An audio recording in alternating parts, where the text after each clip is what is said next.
Good morning, good morning. Welcome to MyraMeilleure Bits and Pieces. I hope you guys are doing well today. Come out and stay out, you guys, is the topic of today. Come out and stay out. Come out of your cave and stay out. Y'all, this is totally speaking to me. I hope it speaks to those who page it comes across, because we have to come out and stay out. It's time to come out. And it when I heard this, it refers me to Elijah when he was in the cave, when he drew himself into the cave in First Kings, the 19th chapter. We know that he had done a mighty work in the land, and he got a message. A message came to him and just threw him all kind of off course, off whack words that would just make you um run, hide, and not do what you're supposed to be doing. So we know that Elijah, you guys, he heard a message. Now he just cast down all the prophets of Baal. He called the fire from heaven. We know he's a man of faith and a man that walks with the power of God in him. But he gets this message and he sees something in his mind's eye, and it caused him to run after he heard this message. What is it, you guys, that someone has said to you that has caused you to run or not move forward or not to do what it is that you're supposed to do? Well, we're going to cast those words out today. We're going to cast that message out, and we're going to go forward in what God is calling us to go forward in. He kept coming out. God would say, "Why are you here, Elijah?"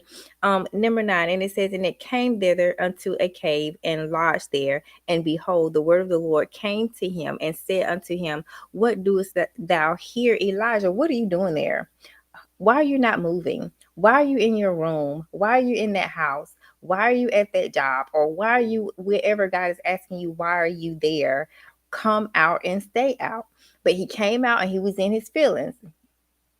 They're trying to kill me. I'm the only one left. He was still in his emotions, just off of something that he heard, something that was planted in him, that he heard from a message from somebody that had authority. So this is where God began to talk to me about how, through a message, how people of authority, when we have leaders, they have the voice of authority.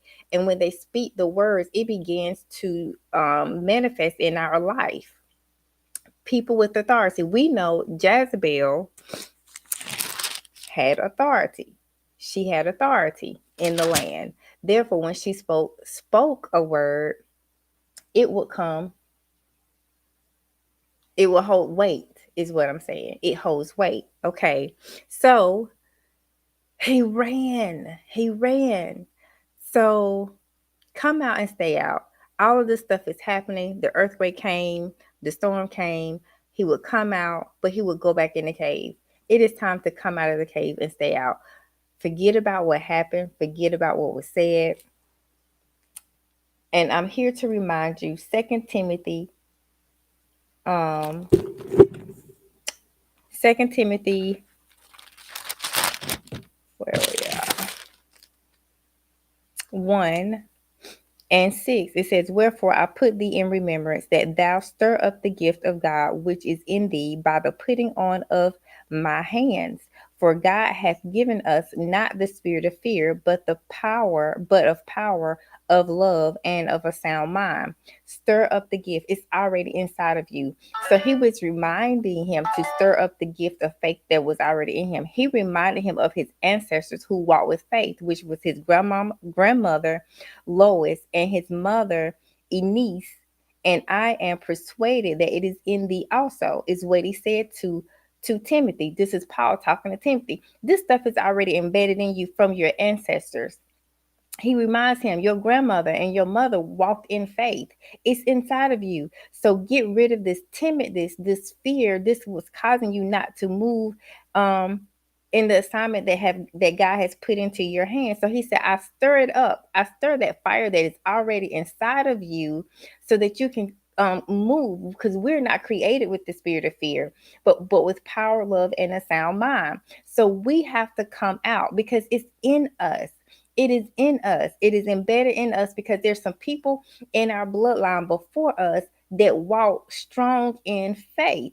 And he tells Timothy in number 5 that his grandmother and his mother had this faith. So I know that it's in you. Without a doubt, it is in you. And the word in number 5 is unfeigned, meaning surely it is a genuine, it is not counterfeit, it is real faith that is inside of you that needs to be stirred up. So stir up the faith, stir up the gifts that are inside of you, and move forward. Come out and stay out of the cave, y'all. It's time for us to come out, and it's time for us to stay out.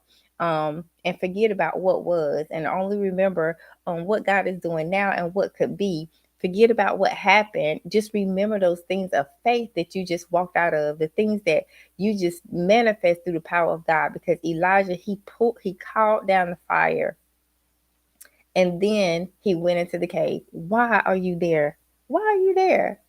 Come out. Come out. You know that you can do it. You know you have the power to do it. What weakened you? Cast down that thing that weakened you, that caused you to be weak in your faith, caused you to be weak in an area that you know that you're strong in. Cast those words down, cast those thoughts down so that you can move in your assignment. So listen, you guys, the message for today, the solution for today is to come out and stay out because it is in you. It is in you. God has already put it in you through his power, the Holy Spirit, and it's some people that's in your bloodline that has walked out this strong faith or this thing that you're doing. They have walked part of it out, and you're just to keep going. It's because it's already inside of you. So listen, do the thing.